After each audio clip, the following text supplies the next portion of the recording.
दरअसल बंगाल चुनाव के दौरान अमित शाह से लेकर बीजेपी के तमाम बड़े नेताओं ने वादा किया था कि सरकार बनने के 6 महीने के अंदर अंदर यूसीसी लागू किया जाएगा। माना जा रहा है कि अब इससे लेकर शुभेंदु सरकार ने तैयारी भी शुरू कर दी है और कभी भी इसका ऐलान भी किया जा सकता है।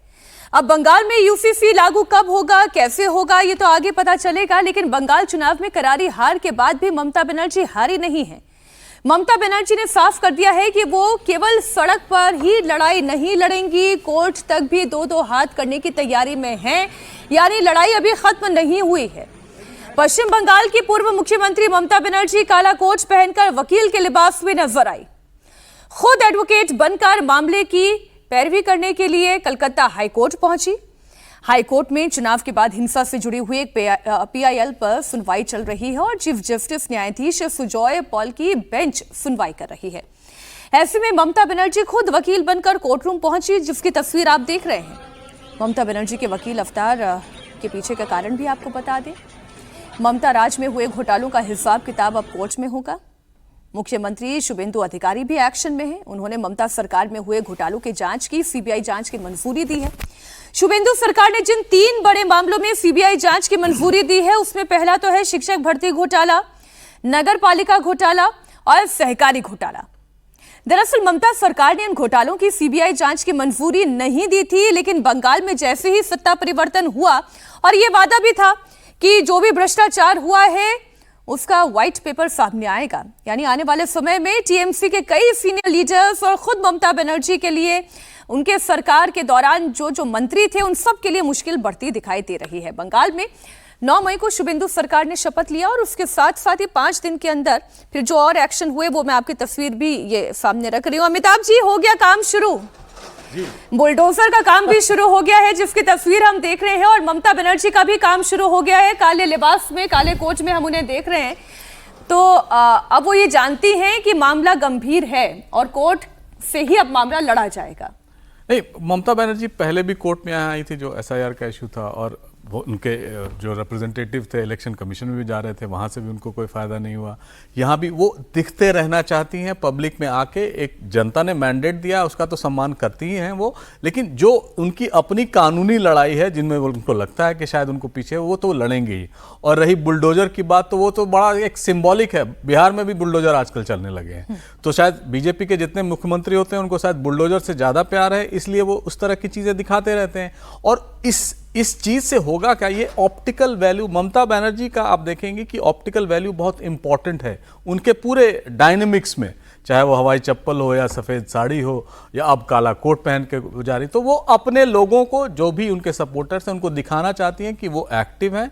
लेकिन जो शुभेंदु अधिकारी जो कह रहे हैं कि ये जो 3 चीज़ आपने मेंशन किया, अगर वो करते हैं तो वो जो प्रधानमंत्री मोदी ने कहा था ना कि बदलाव चाहिए, बदला नहीं, कहीं ये उल्टा ना हो जाए। और वो अमेरिका में हुआ था, हमने सुना था 1945 के बाद, मैकार्थिज्म कहते थे उसको, कि जितने भी कम्युनिस्ट होते थे वहां को उनको जबरदस्ती जो है सो किसी न किसी आरोप में बंद कर दिया था। सर, कहीं वो ऐसा बंगाल में फाइल खोलना, ये बदला कैसे हो सकता है?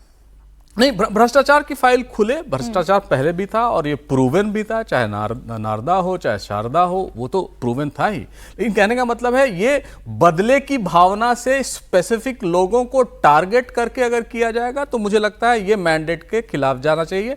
और अभी भी इन्होंने शुरू कर ही दिया है, जैसे अभी उनके एक जो सुजीत बासु हैं उनको अरेस्ट किया गया है, उन पर ईडी की रेड पड़ी थी इलेक्शन के बाद।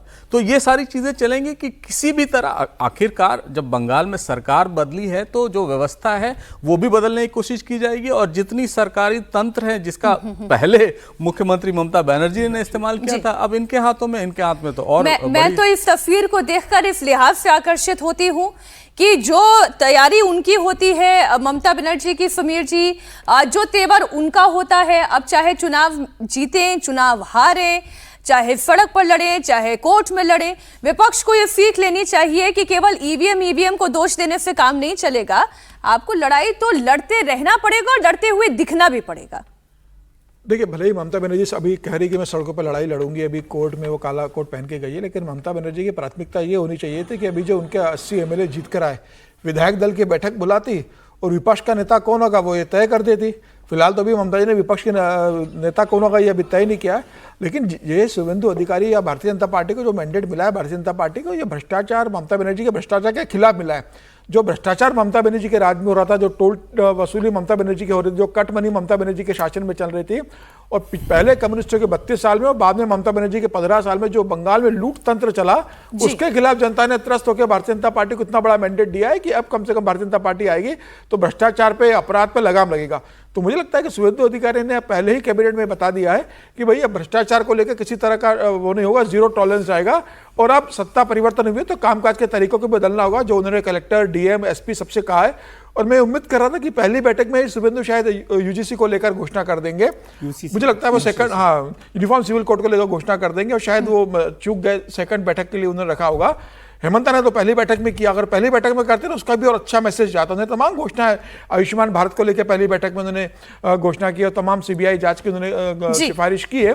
तो मुझे लग रहा है कि हो सकता है कि आने वाले दिनों में वो यूनिफॉर्म सिविल कोड को लेकर भी वहां घोषणा कर दे, लेकिन ये बता रहा है कि अब वो कानून का राज है, और मुझे लगता है जो भ्रष्टाचार जो चला है उसकी जांच होना चाहिए। अच्छा, बंगाल में मुख्यमंत्री शुभेंदु अधिकारी हैं, विपक्ष में कौन बैठेगा नेता वो अभी तक तय नहीं हो पाया है, और शुभेंदु अधिकारी भवानीपुर से विधायक रहेंगे या नंदीग्राम से, इसे लेकर अब तस्वीर साफ हो गई है।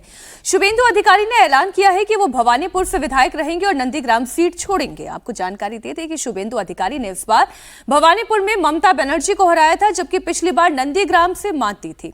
शुभेंदु ने भवानीपुर सीट इसलिए रखी क्योंकि वो नहीं चाहते कि ममता को उपचुनाव लड़ने का भी मौका मिले। तो अब ये तो होना ही था विजय जी, इसमें तो कोई आश्चर्य की बात नहीं है।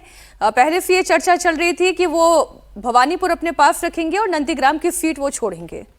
जाहिर है ऐसा ही होना था, क्योंकि एक राजनीतिक फैसले के तौर पे नंदीग्राम तो उनका घर भी है एक तरह से। तो मोदी जी ने बड़ौदा छोड़ दी थी, बड़ौदा छोड़ दिया, वाराणसी रखी थी। हाँ, तो यहाँ पर तो ये था कि, और इससे भारतीय जनता पार्टी के लिए एक और गढ़ मिल गया ना, ममता बनर्जी को वहाँ से आउट करने के लिए इससे बेहतर तरीका क्या हो सकता है? यदि भवानीपुर छोड़ देते ममता जी, फिर वहाँ आ जाती।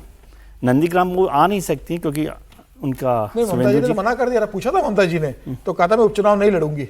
नहीं, चुनाव नहीं लड़ेंगे, लेकिन नहीं इस बार यदि वो छोड़ देती तो टीएमसी उस पर पॉलिटिकल करती थी, देखो छोड़ गई है इसको, इसलिए भवानीपुर रखना वहां पर ठीक था मेरे हिसाब से, उसमें कोई आपत्ति भी नहीं, और जो उनकी पसंद है वो काम कर रहे हैं।